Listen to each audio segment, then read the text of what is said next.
सत्संगत्वे निस्संगत्वं निस्संगत्वे निर्मोहत्वं निर्मोहत्वे निश्चलतत्वं निश्चलतत्वे जीवन्मुक्तिः पुनरपि जननं पुनरपि मरणं पुनरपि जननी जठरे शयनम् इह संसारे बहुदुस्तारे कृपया पारे पाहि मुरा। श्री गुरुभ्यो नमः। अद्वैत परिशुद्धि शब्दजन्य प्रत्यक्ष निरूपणம் 7வது பிரகரணம். இதுல 10 ஸ்லோகம் ஆயிருக்கு. 11வது ஸ்லோகம் படிக்கணும்.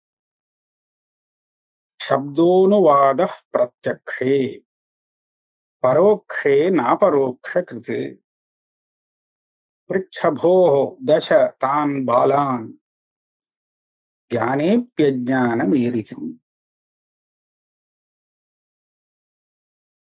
இந்த பிரகரணத்துல என்ன சொல்லணும்டா, சப்த பிரமாணம் கூட அபரோக்ஷமாக ஒரு விஷயத்தை தெரிவிக்க முடியும். அந்த விஷயம் அபரோக்ஷமாக இருந்தால், அபரோக்ஷ யோக்கியமாக இருந்தால், அப்போ சப்தம் கூட அந்த விஷயத்தை அபரோக்ஷமாகவே தெரிவிக்கும், பரோட்சமாக தெரிவிக்காது.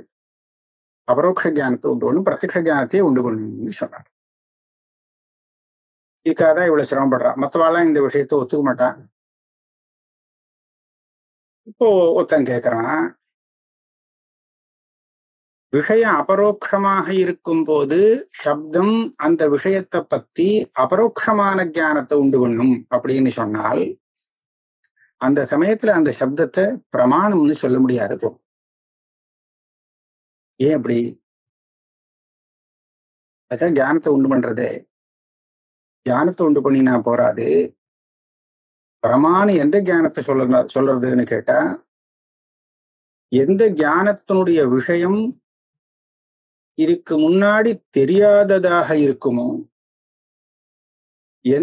அதே சமயத்திலே அது பாதிக்கப்படாத சத்தியமாக இருக்குமோ, நிஜமாக இருக்குமோ, அபாதிதமாக இருக்குமோ, அப்பேற்பட்ட விஷயத்தை தெரிவிக்கக்கூடிய ஞானம்தான் பிரமா. அந்த மாதிரி ஒரு ஞானத்தை உண்டு பண்றதுனாலதான் பிரமாணம் அப்படின்னு நம்ம சொல்றோம். தெரிஞ்ச விஷயத்தையே வங்கி அக்னியானது சுடும் அப்படின்னு சொன்னா அதை நான் ஒன்றும் பெருசா பிரமாணம்னு சொல்ல போறது இல்லை. ஏன்னா அது எல்லாருக்கும் தெரிஞ்ச விஷயம், ஒன்றும் புதுசா சொல்றதுக்கு இல்லை. அதே சமயத்துல ஒரு கயத்தை பார்த்து இது பாம்பு அப்படின்னு சொல்லி கொடுத்தான்னா இதையே நம்ம ஒத்துக்க மாட்டோம். ஏன்னா நமக்கு அது தெரியல, பாம்பா தெரியல, கயராதான் தெரியுது. அதனால தெரியாத விஷயமா இருக்கலாம், ஆனா பாதித்தம். இது பாம்புன்னு நம்ம சொல்றது தப்புன்னு தெரியுது இல்லையா? அதனால பாதிக்கப்பட்டதாகும். அந்த சப்தத்தை நம்ம பிரமாணம்னு எடுத்துக்க முடியாது. அப்போ எந்த சப்தமானது நமக்கு தெரியாத விஷயத்தை போதிக்குமோ, அதே சமயத்திலே பாதம் இல்லாத ஒரு விஷயத்தை போதிக்குமோ, அந்த ஞானத்தை தான் பிரமாணம்னு சொல்லிட்டு அந்த ஞானத்தை உண்டு பண்ணக்கூடிய சப்தத்தை நம்ம பிரமாணம்னு சொல்லணும். இப்போ இத மனசுல வச்சுட்டு நம்ம இப்ப பார்ப்போம். இந்த அபரோக்ஷமான விஷயத்திலே சப்தமானது அபரோக்ஷ பிரமாவை உண்டு பண்ணும் அப்படின்னு சொல்றியே. இப்ப நான் ஒரு கேள்வி கேட்கிறேன். அந்த விஷயமானது ஏற்கனவே அபரோக்ஷமாக இருந்தால் அப்ப தெரிஞ்ச விஷயமாயிடுமா? தெரியாத விஷயமா இருக்காது. அப்ப அந்த சப்தமானது அதை போதிக்கும் போது அது அனுவாதம்னு சொல்லப்படும். அது எப்படி பிரமாணமாகும்? தெரிஞ்சதே சொன்னதுக்கு பேரு அனுவாதம் அப்படின்னு பேர். ஆக சப்தோ அனுவாதா பிரத்யக்ஷே. விஷயம் பிரத்யக்ஷமாக இருக்கும் போது சப்தத்தினால அந்த விஷய ஞானம் ஏற்பட்டதுன்னா அந்த அனுவாதம், அந்த ஞானம் அனுவாதமாகும். அதாவது தெரியாத விஷயத்தை போதிக்கதாக ஆகாது. அப்ப அந்த ஞானத்தை நம்ம பிரமாணம் சொல்ல முடியாது, அந்த சப்தத்தை பிரமாணம் அப்படின்னு சொல்ல முடியாது. சரி, பிரத்யக்ஷம் இல்லை அப்படின்னு சொல்லுவோம். விஷயம் பிரத்யக்ஷமாக இல்லை. அப்போ விஷயம் அபரோக்ஷமாக இல்லைன்னு சொல்லிட்டா பரோக்ஷே அபரோக்ஷ கிருதி. விஷயம் அபரோக்ஷமாக இல்லை, பரோட்சமாகத்தான் இருக்கு அப்படின்னு சொன்னால் சப்தத்தினால அந்த விஷயம் தெரியும் போது அந்த ஞானம் பரோட்சமான ஞானமாக தான் இருக்கும். அபரோக்ஷ ஞானம் இப்படி வரும். ஆக விஷயம் சப்தத்தினால அறியப்படும் விஷயமானது அபரோக்ஷமா இல்லையா? முன்னாடி அபரோக்ஷம்னு சொல்லிட்டா சப்தத்தினால தெரியும் போது அது அனுவாதம் ஆயிடும். அது தெரியாத விஷயமாக இருக்க முடியாது. இல்லை அபரோக்ஷமா தெரியாது, நமக்கு பரோட்சம் தான் அப்படின்னு சொல்லிட்டா அப்போ அபரோக்ஷ ஞானம் வராது. ஆக ரெண்டு பட்சத்திலையும் தோஷம் இருக்கு. அபரோக்ஷ ஞானத்தை உண்டு பண்ணும், ஆனா அது பிரமாணமாக முடியாது, ஏன்னா தெரிஞ்ச விஷயமா போயிடும். அபரோக்ஷமா இல்லை விஷயம் அப்படின்னு சொல்லிட்டா அப்ப அது பரோட்ச ஞானத்தை தான் உண்டு பண்ண முடியும், அபரோக்ஷ ஞானத்தை உண்டு பண்ண முடியாது. ஆக நீ சொன்னது தப்பு. அப்ப சொல்றார், பிருச்சபோக தசதான் பாலான். நீ என்கிட்ட கேட்கறிய இந்த கேள்விய, நான் ஒரு கதை சொன்னேன்னு, 10 பேர் நதியை தாண்டி வந்துட்டு எண்ணி பார்க்கறா. எல்லாரும் எண்ணி பார்க்கற 9 தான் வருது. இப்போ 10ஆவதவனை காணோம். அப்படி இருக்கும்போது வேற ஒருத்தன், இந்த 10ல சேராதன்னு ஒருத்தன் நீதாம் 10ஆவதவன் தசமஸ்தோமசி அப்படின்னு சொல்லி கொடுக்குறானே. அப்ப அவனுக்கு அவன் சொன்னதுனால என்ன விஷயம் தெரியுதோ அந்த தெரியக்கூடிய விஷயம் எப்படி தெரியறதுன்னு நீ அங்க போய் கேட்டுப்பாரு. உனக்கே அனுபவம் வந்தாதான் நீ இந்த கேள்வி கேட்காம இருப்ப. என்ன எதிராளிய மடக்கடுங்கிறதுக்காக இப்படி ஒரு கேள்வி கேட்கிற. ஆனா நீ உன்னுடைய அனுபவத்தை பரீட்சை பண்ணி பாரு அபிப்பிராயம். அந்த பசங்கள்கிட்ட கேளு. உனக்கு அவர் தசமஸ்தமசின்னு சொன்னதுனாலதானே உனக்கு நீதான் அந்த 10ஆவதுன்னு தெரிஞ்சது. அதுக்கு முன்னாடி தெரியலையோனோ? எல்லாரும் எண்ணி பார்த்துட்டதால தெரியலையே. அப்போ அது தெரியாத விஷயத்தை போதிக்கிறது. போதிக்கும் போது அபரோக்ஷமாக அது போதித்துதா, பரோட்சமாக போதிச்சுதா? பரோட்சமா இருக்கான்னு அப்ப தேடி கண்டுபிடிக்கணும் 10ஆவதவன் யாருன்னு. அப்படி ஒண்ணு வச்சுக்கலையே. அப்ப அபரோக்ஷமா தானே ஞானம் வந்தது. இப்ப நீ அனுபவத்தை பாரு. உன்னுடைய அனுபவமும் அப்படியே தான் இருக்கும். அப்படி இருக்கிறச்ச நீ என்ன பார்த்து கேள்வி கேட்காது. பிருச்சபோகோ தசதான் பாலான். இந்த கதையில அந்த 10 பேரை ஒவ்வொருத்தனும் எண்ணி 9 தான் வந்தது நின்னுதே. அங்க போய் கேட்டுப்பாரு என்ன ஆச்சு, இப்ப சொன்னதுனால எந்த மாதிரியான ஞானம் வந்ததுன்னு கேளு. அதுதான் உனக்கு பதில். ஞானேப்யஜானம் ஈரிதம். இன்னும் ஒண்ணு சொல்றேன்.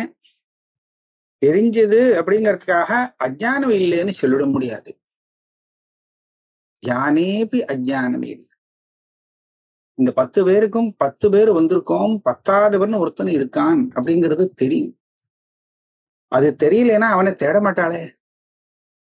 எத்தனை பேர் வந்தோம் அப்படிங்கிறதே தெரியாத இருந்தால் இவா எண்ணி என்ன பிரயோஜனம்? மொத்தம் 9 பேர் தான் வந்திருக்கோம்னு விட்டுருவா.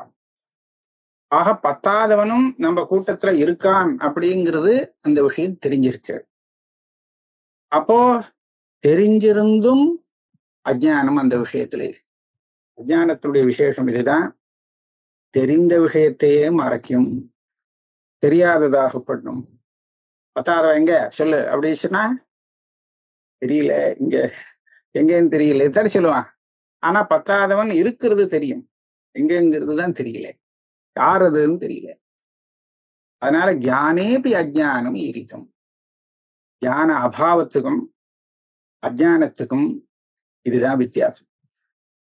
விஷயம் தெரிஞ்சே இருக்கிறச்சே இது தெரியலன்னு சொல்லுவான் அஜ்ஞானத்தினால. ஆனா ஞான அபாவத்தை சொல்ல முடியாது. தெரிஞ்சிருக்கும் போது எனக்கு ஞானம் இல்லையே அப்படின்னு சொல்ல முடியாது. அந்த மாதிரி ஒரு வஸ்து இருக்கு, ஆனா அது எனக்கு தெரியாது அப்படின்னு சொல்லுவோம். தெரிஞ்சுதான் அஜ்ஞானம் தெரியும். விஷயம் தெரிஞ்சாதான் அது தெரியுமா தெரியாதாங்கிறது இவனா சொல்ல முடியும். விஷயமே தெரியாத பட்சத்துல தெரியாதுன்னு கூட சொல்ல முடியாது. உனக்கு இந்த விஷயத்த நம்ம கேள்வி கேட்டதுக்கு அப்புறம் கேள்வியை மனசுல புரிஞ்சு விடுறான் பையன், அதுக்கப்புறம் தெரியாதுன்னு சொல்றான். ஏன் அப்படி? கேள்வி தெரியணும். அப்பதான் அவன் கண்டுபிடிப்பான் தனக்கு தெரியுமா தெரியாதாங்கிறது. கேள்வியே சொல்லாம வெறும் தெரியுமா தெரியாதான்னு கேட்டா ஒண்ணும் சொல்ல முடியாது. அதனால கேள்வியை கேட்டதுக்கு அப்புறம் அவன் என்ன சொல்றான், இது எனக்கு தெரியாது. அப்ப என்ன கேள்வின்னு தெரிஞ்சதோ இல்லையோ, அப்ப இந்த கேள்விக்கு பதில் தெரியாது. அப்ப இந்த கேள்விக்கு பதில் உண்டுன்னு தெரியுமோ இல்லையோ, ஆனா அந்த உண்டுன்னு தெரியும், ஆனா அது எனக்கு தெரியாது. அப்ப தெரிஞ்சதே தான் தெரியாதுன்னு தெரியுது. ஒரு விதமா தெரிகிறது, சாமான்யமாக அஜானத்துக்கு விஷயமாக அது தெரிகிறது விஷயம். இந்த மாதிரி ஞான அபாவமாக இருந்தால் சொல்ல முடியாது. இடம் இருக்கே இல்ல, இருந்தா இல்லைன்னு சொல்ல முடியாது, இல்லைன்னா இருக்குன்னு சொல்ல முடியாது. ரெண்டுல ஒண்ணுதான். இருக்கு இருந்தும் இல்ல அப்படின்னு சொல்ல முடியுமோ? அப்படி சொல்ல முடியாது. ஆனா இங்கே அதே மாதிரிதான் ஞானம் இருக்கு இல்ல ரெண்டுல ஒண்ணு சொல்லணும். இருந்தா இல்லைங்கிறது தப்பு இல்லையா? இல்லையானால் இருக்குன்னு சொல்ல முடியாது. ஆனா இங்க ஞானம் இருக்கு, ஆனா அஜ்ஞானமும் இருக்கு. இதுதான் இதுல உள்ள விஷயம். அதனாலதான் இந்த அஜ்ஞானத்தை ஞானத்தினுடைய அபாவம் அப்படின்னு சொல்றது கிடையாது. ஞானேபி அஜ்ஞானம் ஈரிதம். ஈரிதம் தானே. ஆமா. இப்போ கேட்ட அடுத்த கேள்வி ஒண்ணு, இது ஒரு பிரபலமா ஒரு ஆட்சேபம் பண்றான். என்ன சொன்னேன், விஷயம் அபரோக்ஷமாக இருந்தால் அப்ப சப்தத்தினால கூட, அதாவது மற்ற பிரமாணம் பரோட்ச ஞானத்தை உண்டு பண்ணக்கூடிய பிரமாணங்கள் மூலமாகவும் அந்த விஷயம் தெரியும் போது அபரோக்ஷமாகவே தெரியும் அப்படின்னு ஒரு நியமத்தை சொன்னேன். இதைத்தான் நான் இப்ப ஆட்சேபிக்கிறேன். எப்படி ஆட்சேபிக்கிறேன்னா, நீ இப்படி சொன்னேன்னா பரோட்ச ஞானத்தை உண்டு பண்றதுக்கு எந்த இடமும் இருக்காது, ஒரு பிரமாணமே இருக்க முடியாது. ஏன்னா உலகத்துல இருக்கக்கூடிய எல்லா வஸ்துவும் நமக்கு பிரத்யக்ஷம் தான். எப்படி பிரத்யக்ஷம்னு கேட்டா, சாட்சி பிரத்யக்ஷ விஷய சர்வதா சர்வமேவ சேத் அஜ்ஞாதத்வாதினேத்யுக்தம் நத்வத்யக்ஷாஸ்வரூபதான்னு இருக்கு, நத்வத்யக்ஷம் ஸ்வரூபதான்னு இருக்கு. நத்வத்யக்ஷம் ஸ்வரூபதா. கேள்வி என்னன்னு பார்ப்போம். சர்வமேவா, எல்லாமே சாட்சி பிரத்யக்ஷத்துக்கு விஷயம் தானே. சாட்சி பாஸ்யம் சர்வம் வஸ்து ஞாதத்தையா அஜாத்தத்தையா வா சாட்சி பாஸ்யம் ஒரு சித்தாந்தம். உலகத்துல இருக்கிற அத்தனை வஸ்துவும் தெரிந்தது என்றோ தெரியாதது என்றோ சாட்சியாலே பாதிக்கப்படுகிறது. அத்தனை வஸ்து. அப்பனா சாட்சியால பாதிக்கிறதுன்னு சொன்னா சாட்சிங்கிறது ஒரு அபரோக்ஷமான ஞானம். அப்ப சமஸ்தமும் அபரோக்ஷ ஞானத்துக்கு விஷயம் ஆயிடுச்சு. அப்படியானா எல்லாமே அபரோக்ஷம் தானே. உலகத்துல எது அபரோக்ஷமாகாது இருக்கோ, உலகத்துல இருக்கிற ஏதாவது ஒரு வஸ்து இது எனக்கு தெரியாது, அதாவது அபரோக்ஷம் இல்லே, சாட்சி பிரத்யக்ஷம் இல்லே அப்படின்னு சொல்ல முடியுமா அப்படின்னு கேட்டா சொல்லவே முடியாது. ஏன்னு கேட்டா உலகத்துல உள்ள வஸ்துக்கள் எல்லாத்துலயும் எல்லாம் மொத்தமா எடுத்துங்கோ, அதுல ஒரு சில வஸ்து உங்களுக்கு தெரிந்த வஸ்துவா இருக்கும். அப்போ உங்களுக்கு நீங்க என்ன சொல்வீங்க, அது எனக்கு தெரிந்த வஸ்து அப்படின்னு சாட்சியால அதை பார்த்துருவேன். தெரிந்ததாக தெரியும் சாட்சியால. பாக்கி எல்லாம் தெரியாததுன்னு தெரியும். சிலது தெரிந்ததாக தெரியும், பாக்கி எல்லாம் தெரியாததுன்னு உங்களுக்கு ஏற்கனவே தெரிஞ்சு போடும். அப்ப தெரியாததாக தெரியறதும் சாட்சியால தானே தெரியுது. தெரிந்தது தெரியாதது இதை ரெண்டையும் தவிர வேற என்ன இருக்கு, இதுக்குள்ள எல்லாமே அடங்கி போயிடுச்சே. அப்படி இருக்கும்போது உலகத்துல இருக்கிற சமஸ்த வஸ்துவும் சாட்சி வேத்தியம் ஆயிடுச்சு. அப்ப சாட்சி பிரத்யக்ஷத்துக்கு விஷயம் ஆயிடுச்சு எல்லாம். இப்ப எல்லாமே எப்போதுமே பிரத்யக்ஷமா இருக்கு, அபரோக்ஷமாத்தான் இருக்கு. அப்படியானால்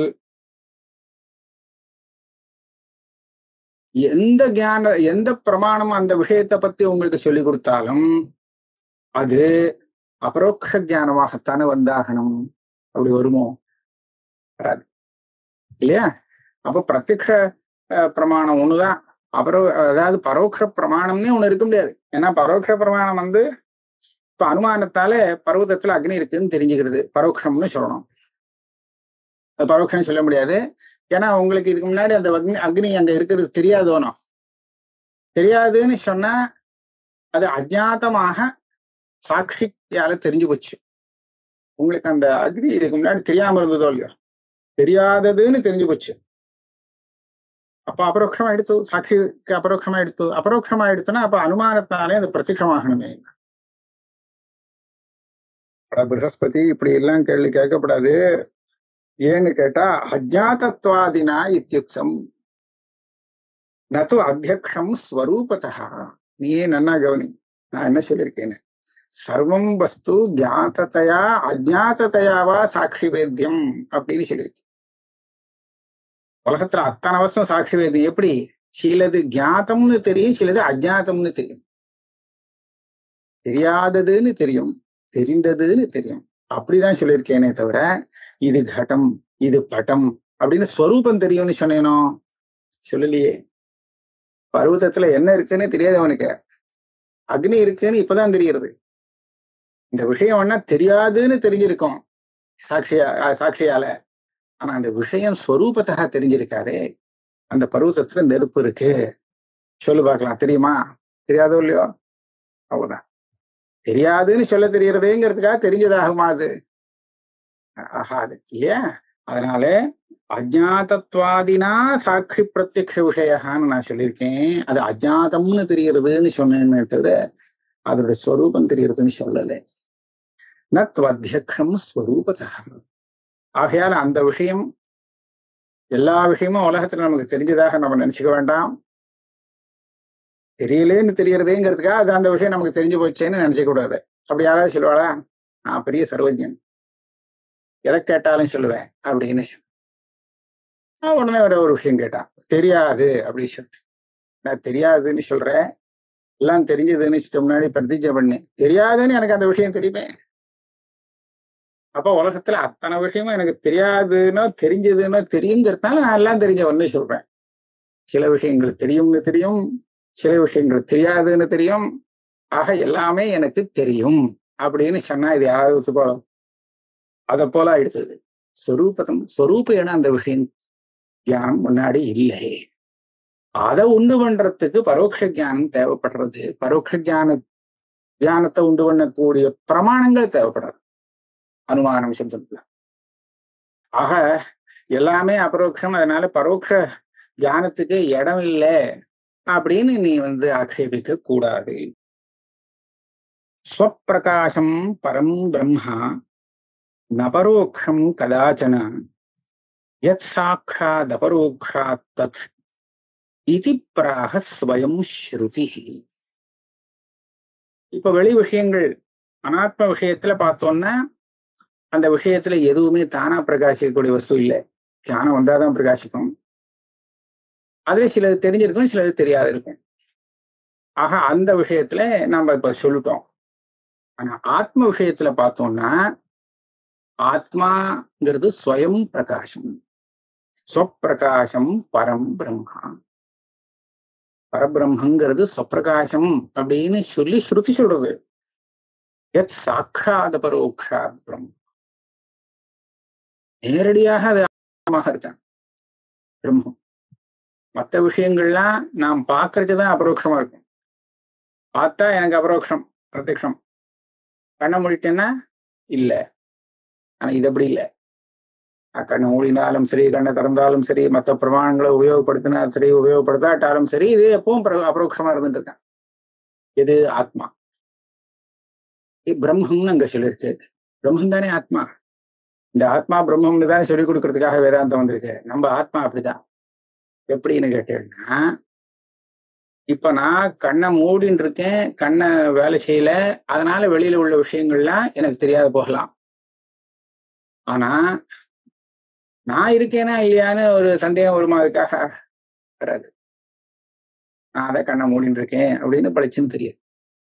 இது எதனால உனக்கு தெரியறது அப்படின்னு கேட்டா தானா தெரியுறது. எதனாலேன்னு கேட்கக்கூடாது. சுஷுப்தி ஏன் அப்படி தெரியுமா? இப்போ என்னமோ மனசு இருக்கு. சில பேர் சொல்லுவா மனசுனால தெரியுறது. ஏன்னா உனக்கு தெரியாது. உன்னுடைய மனசு இருக்கே, அது நீ இருக்கே அப்படிங்கிறத உனக்கு தெரியப்படுத்துறது சொல்லுவா. அது உண்மை இல்லை. ஏன்னு சொன்னா மனசு வேலை செய்யாத சமயத்திலையும் தான் இருக்கிறது உனக்கு தெரிஞ்சு போடும். அதே போனா சுஷுப்தி காலத்துல சுஷுப்தி காலத்துல மனசு ஒஞ்சி போயிடுறது. மனசு வேலை செஞ்சுட்டே இருந்தா சொப்பனமா தான் இருக்கும், சுஷுப்தி வராது, ஏதாவது வேலை செஞ்சுட்டு இருக்கும். ஆஹா, அது எப்போ வேலையை நிறுத்தமோ அதுக்குதான் சுஷுப்தின்னு பேரு. தார்க்கிகால் கூட சுஷுப்தியில தியானமே கிடையாதுன்னுட்டா. ஆனா வேதாந்திகள் சுஷுப்தியிலையும் அந்த ஆத்மா தெரியுறது அப்படின்னு தெரியறதுனாலதான் தூங்கினதை அவன் தூங்கி முடிச்சவன் கரெக்டா சொல்றான், சந்தேகம் இல்லாம சொல்றான். நான் தூங்கினேன், சூக்ஷமா இருந்தது அப்படின்னு. இப்ப அவன் இருக்கிறதே அவனுக்கு தெரியாத போச்சுன்னா அவன் தூங்கினது அவனுக்கு தெரிஞ்சிருக்காதுன்னு. ஆக தூங்கி முடிச்சவன் சந்தேகம் இல்லாம தான் தூங்கினதை அழகா சொல்ல முடியாதுன்னு போயிட்டும் சொல்றான். இதுல என்ன தெரியுது, இந்த அவன் தூங்கினானே அவன் தன்னை ஒரு பிரமாணத்தை கொண்டு தெரிஞ்சுக்கிறாங்கிறது இல்லை, அவனுக்கு தான் தானாவே தெரியுது. இதுதான் சொப்பிரகாசம். ஆக எத் சாட்சாத் அபரோக்ஷாத் பிரம்மா அப்படின்னு இந்த ஆத்மஸ்வரூபத்தை பிரம்மம்னு சொல்லி கொடுத்துருக்கு ஸ்ருதி. அதனால இது ந பரோக்ஷம் கதாச்சன, ஸ்வப்பிரகாசம் பரம் பிரம்மா ந பரோக்ஷம் கதாச்சன. இது பரோட்சம் ஆகவே ஆகாது. நீயா நினைச்சுட்டேன்னா நம்ம ஒண்ணும் சொல்ல முடியாது. ஏன்னா பிராந்தியாலே தான் இருக்கவன்னு தெரிஞ்சுட்டு இருக்கக்கூடிய ஒரு ஆத்மா, இது சரீரம் இல்லை, இந்திரியம் இல்லை, மனசு இல்லை, எல்லாத்தையும் காட்டிலும் தனியா இருக்கு. இந்த ஆத்மாவை ஒத்துக்காதவா உலகத்துல எத்தனை பேர் இருக்கா இல்லையா? சரீராதிய தவிர்த்து தனியாக ஆத்மா கிடையாது அப்படின்னு சொல்றதுக்கே ஒரு வாதம் இருக்கே. சார்வாக்கெல்லாம் அதை சொல்றானே, தேகம்தான் ஆத்மா, தேகம்தான் நான் அப்படிங்கிறத சொல்றானே. அப்ப இதுல என்ன தெரியுது, எந்த பிரமாணமும் வேண்டாம், தானாவே தெரியக்கூடிய வஸ்துவை கூட தெரிஞ்சதுன்னு தெரியாததுனால அஜானத்தினால இல்லைன்னு சொல்றதுக்கு ஆசாமி இருக்கா.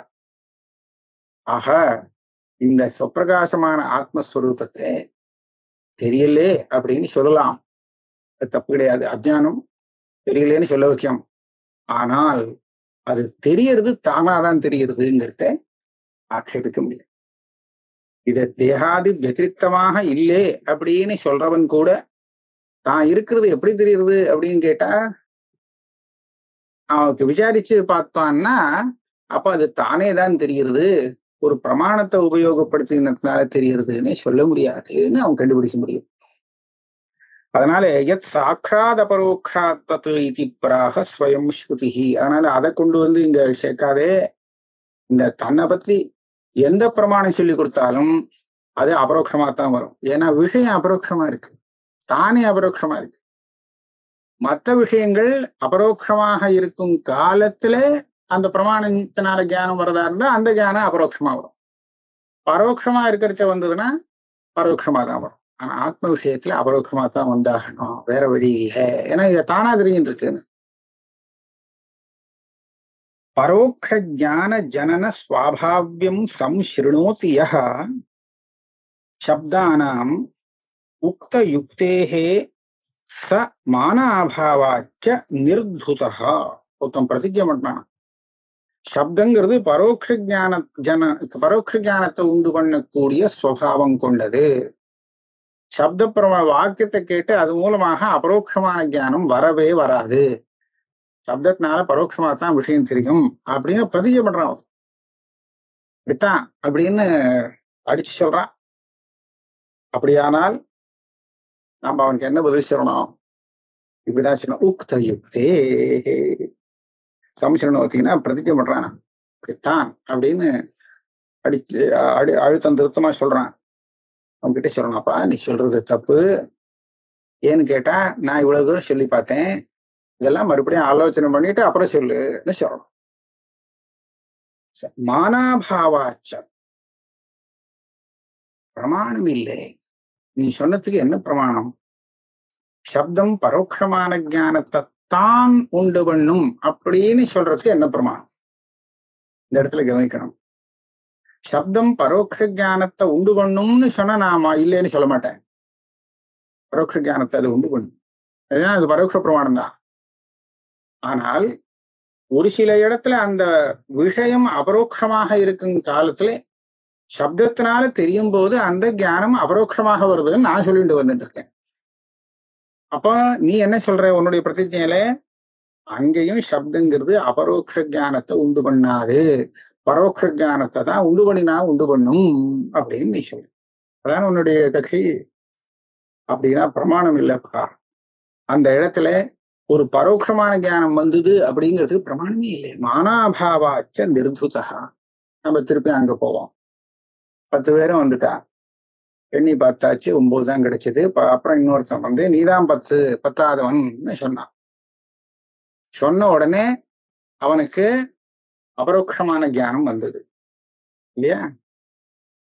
அப்ப நான் அவன்கிட்ட கேட்கிறேன், இப்பா தெரிஞ்சது நீதான் 10ஆவதுன்னு சொன்னார் அப்படின்னு சொல்றான் இல்லையா?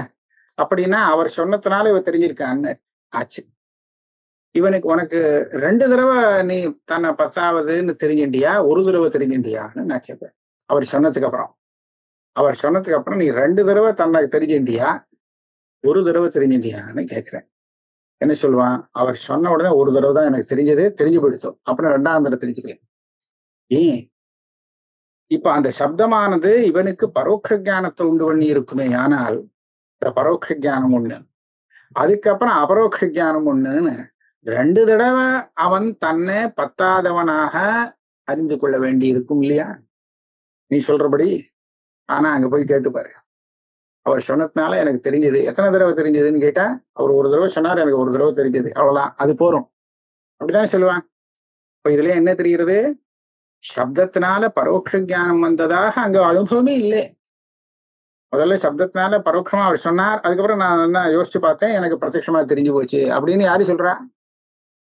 அவன் சொன்ன மாத்திரத்துல எனக்கு இந்த ஞானம் வந்ததுன்னு தானே சொல்றான் இல்லையா?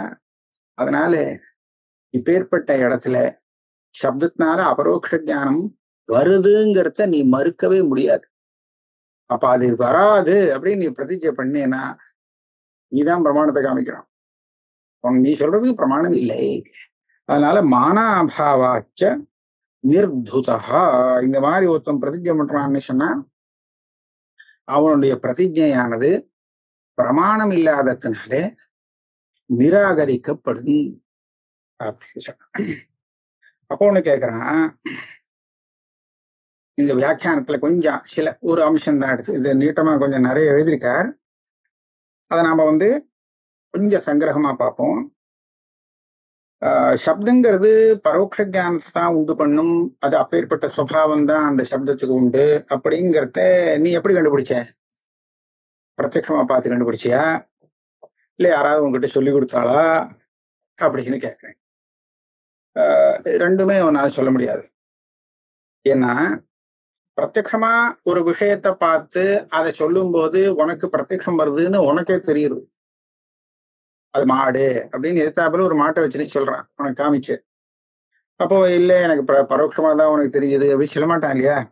பிராத்தியக்ஷிகமான அர்த்தபோதம் வருதுங்கிறத நீயே அனுபவிக்கும் போது நீ அது இல்லைன்னு சொன்னால் பொய் சொல்றேன்னு தானே ஆகும் இல்லையா? எனக்கே பிரத்யட்சமா வருது, ஆனா எனக்கு பிரத்யட்சமா தெரியலையே அப்படின்னு சொன்னா அது சொல்ல முடியாது. நிஜம் சொல்றவான்னு சொல்ல முடியாது. இல்லையே எனக்கு அது மாதிரிதான் சொல்லி கொடுத்துருக்கா, சப்த பிரமாணங்கிறது பரோட்ச ஞானத்தை தான் உண்டு பண்ணும் அப்படின்னு எனக்கு பெரியவாள் தான் சொல்லி கொடுத்துருக்கா அப்படின்னு ஏதோ சொல்லணும். எங்க குரு வாத்தியார் சொல்லி கொடுத்துருக்கார் அப்படின்னு சொல்லணும். அப்படி சொன்னால் அதுக்கு இவர் என்ன சொல்றார்? ஒரு சில இடத்துல பிரத்யக்ஷமான ஞானம் சப்தத்தினால வந்ததுங்கிறத நீ அனுபவித்ததுனாலே அப்ப நீயே எல்லா இடத்துலயும் இப்படியே வரலாம்ங்கிறத நீ வச்சுக்கப்படாது இல்லையா? அல்லது எல்லா இடத்துலயுமே சப்தம் பரோட்ச ஞானத்தை தான் உண்டு பண்ணும்னு யாராவது உனக்கு சொல்லி கொடுத்தாலேயானால், யாரோ ஒருத்தர் சொன்னார்னு சொன்னா நீயே சொல்லலாமே, இல்லையே எனக்கு அந்த மாதிரி இடத்துல பிரத்யட்சமான ஞானம் வருதே அப்படின்னு நீயே கேட்கலாம் இல்லையா? ஆகையால நீ எந்த பிரமாணத்தையும் கொண்டு அவ சொன்னத்தை நிரூபிக்க முடியாது. எல்லா இடத்துலயும் சப்த பிரமாணத்தினால பரோட்ச ஞானம் தான் உண்டாகிறது அப்படிங்கிற விஷயத்தை நீ பிரதிஜை பண்ணினால் அந்த பிரதிஜை பண்ணக்கூடிய விஷயத்தை நிரூபிக்க முடியாது. நான் நிரூபிக்க முடியும், ஒரு சில இடத்துல பிரத்யட்சம் வருது, அதுதான் நான் அந்த 10 பேரை கேட்டு பாரு தசம சமஸ்தியில என்ன ஆறுதுங்கிறத அப்படின்னு சொன்னேன்.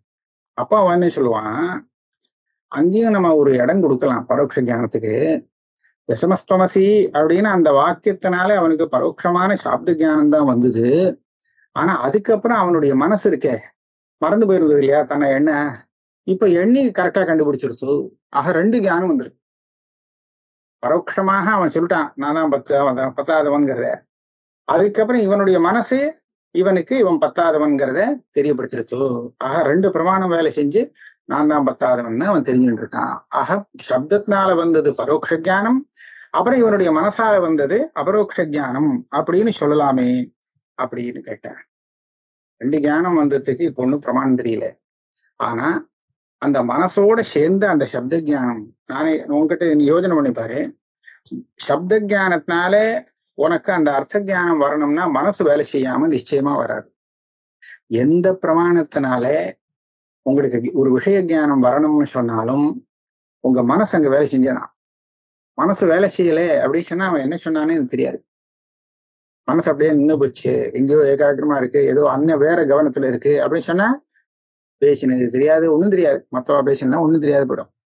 அப்ப எல்லாத்துக்கும் மனசுங்கிறது வேலை செஞ்சுட்டு இருந்தா தான் எந்த பிரமாணமானாலும் அது அது தியானத்தை கொண்டு பண்ணணும்னு ஆச்சு. நீ இப்ப என்ன சொன்ன, சப்தங்கிறது பரோட்சமா தெரிவிச்சது, மனசுங்கிறது அபரோக்ஷமா தெரிவிச்சதுன்னு சொன்னியா, 2 சேர்த்து விடு இல்லையா.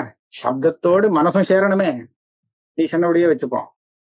மனசோடு சேர்ந்த அந்த சப்த பிரமாணமானது உனக்கு அபரோக்ஷமாக உன்னை 10ஆதவனாக காண்பித்து கொடுக்கிறது. சொல்ல இதுல என்ன தப்பு இருக்கு இல்லையா. சப்தமே இல்ல, நீயா எண்ணி கண்டுபிடிச்சேன்னு வச்சுக்கோ, அப்பவும் உனக்கு அபரோக்ஷம் வருது.